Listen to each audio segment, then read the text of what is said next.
পাকিস্তানে কেমন আছেন পূর্ণম কুমার, কি খাচ্ছেন, শরীর কেমন, কিছু জানতে পারছেন না। তাই কাল পাঠানকোট রওনা দিচ্ছে বিএসএফ জওয়ানের পরিবার। পূর্ণম কুমার সাউয়ের অন্তঃসত্ত্বা স্ত্রী রজনী সাউয়ের আশা, সামনাসামনি দেখা হলে কিছু তো খবর পাবেন।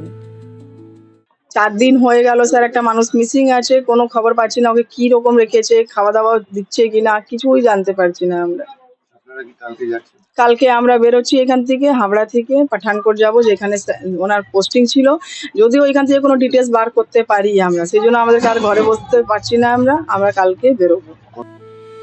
স্বামীর খোঁজ নিতে শুক্রবার সকালেই তিনি ফোন করেছিলেন বিএসএফ কর্তাকে। ওনার এক্সচেঞ্জ অফিসে ফোন করা হয়েছিল, তো উনি বলছেন কি मैडम आपको आने की जरूरत नहीं है, यहाँ पे प्रोसेसिंग चल रहा है, मीटिंग चल रहा है। मैंने कहा कि आप अपने किसी सीनियर सर से मुझे बात करवाइए।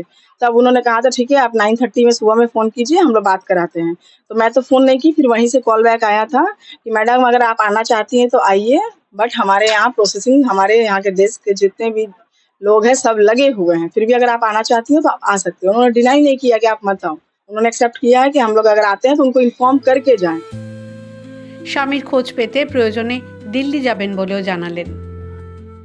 না, ভরসা হারিয়ে ফেলিনি স্যার, আমরা কোনো খবর পাচ্ছি না, সেই জন্য আমরা যাচ্ছি কি অ্যাটলিস্ট গিয়ে ওইখানে কিছু তো আমরা খবর পাবো, অ্যাটলিস্ট কিছু তো করতে পারবো ওইখানে গেলে।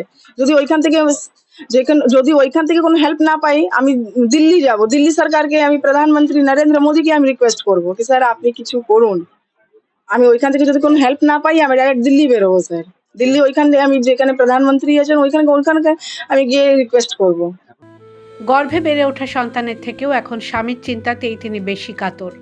জানালেন শরীর বিশেষ ভালো নেই, তবুও স্বামীর জন্য যত দূর যেতে হয় তিনি যাবেন। বুধবার ভুল করে পাঞ্জাবের আন্তর্জাতিক সীমানা টপকে পাকিস্তানে ঢোকেন বিএসএফের 182 নম্বর ব্যাটালিয়নের সদস্য কনস্টেবল পূর্ণম। সঙ্গে সঙ্গে তাকে গ্রেফতার করে Pakistan rangers. The wall bureau.